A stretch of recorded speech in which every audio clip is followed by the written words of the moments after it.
भारत18 લાઈવમાં આપનું સ્વાગત છે। અયોધ્યાની પ્રતિકૃતિ સમાન શ્રી રામધામનું નિર્માણ વાંકાનેરના જાલીલા ખાતે આકાર પામશે।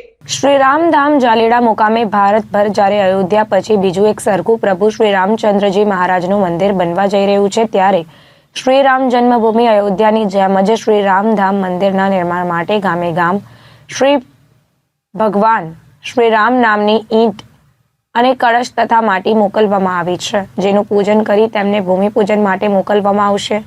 વેરાવળથી રાકેશ દેવાણી, અનિશ રાજ, ધર્મેન્દ્ર અઢિયા, રવિ સામાણી અને રઘુભાઈ રૂપારેલિયા ઈંટ, કળશ વગેરે જલારામ મંદિરે કેશોદ ખાતે લઈને આવ્યા હતા, જેમનું નાની બાળાઓ દ્વારા સામૈયું કરી મંદિરમાં પધરાવવામાં આવ્યું।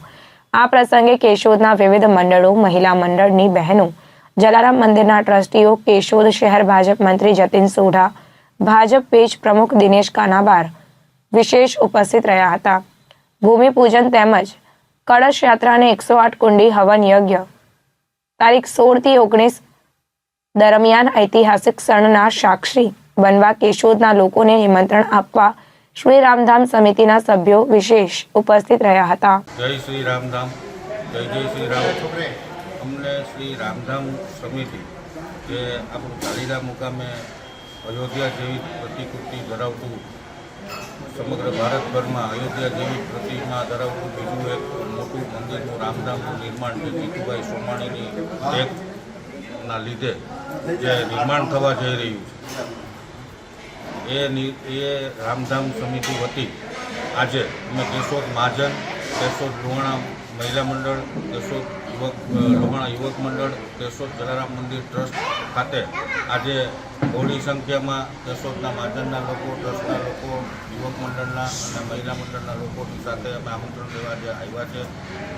અમે આ રામધામ સમિતિમાં જીતુભાઈ સોમાણી અને રામધામ સમિતિએ હૃદય અને ભાવપૂર્વક આપ સૌ કેશોદવાસી, સૌ રઘુવંશીઓને આપણું રામધામ એટલે કે રામધામ કોઈ જીતુભાઈ સોમાણી કે રામધામ સમિતિનું નથી, તમારું, મારું, આપણું સૌનું રામધામનું સર્વપ્રભુ શ્રી રામચંદ્રજીનું રામધામનું નિર્માણનું કાર્ય આરંભવાનું છે।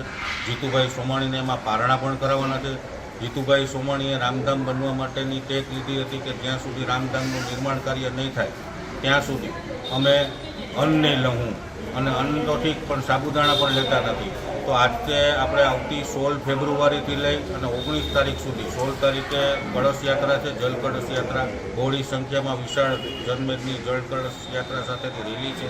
17, 18 અને 19 એમ સંતો મહંતોની હાજરીમાં જીતુભાઈને આ 4 દિવસની અંદર પારણા પણ કરવાનું છે, ભૂમિપૂજન પણ છે અને રામધામનું કાર્ય, મંદિરનું નિર્માણ કાર્ય આરંભી દેવાનું છે અને જીતુભાઈને સાધુ મંતોની સાથે પારણા કરવાનું છે। અમે વેરાવળથી હું રાકેશ દેવાણી, રવિભાઈ સામાણી, ધર્મેન્દ્રભાઈ અઢિયા, અનિશભાઈ રાજ અને રઘુભાઈ રૂપારેલિયા અમે નજીકના મહાજનોની જવાબદારી જે અમને સોંપવામાં આવી હતી રામધામ સમિતિ વતી, એના ભાગરૂપે અને કર્તવ્ય સમજી, ફરજ સમજી આજરોજ કેશોદ મુકામે અમે આમંત્રણ પાઠવવા રૂબરૂ હૃદય અને ભાવપૂર્વક સાથે પધારે।